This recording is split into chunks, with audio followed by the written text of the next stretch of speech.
আগামীর বাংলাদেশ তারেক রহমান চালাইতে পারবে না।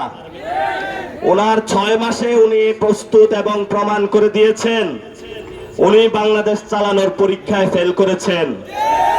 যে পরীক্ষায় ফেল করেছেন এই পরীক্ষায় আর তাকে দ্বিতীয়বার বসানো উচিত না।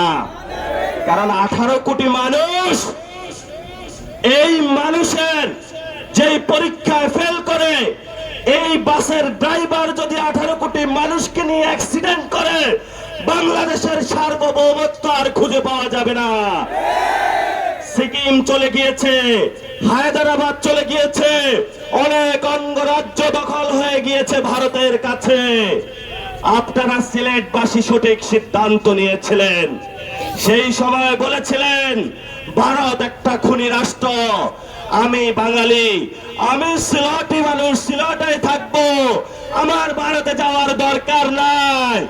এখন যদি সিলেটে কি কেউ ভারতে নিয়ে যেতে চায়, সিলেটবাসী কি ওই দিকে যাবে?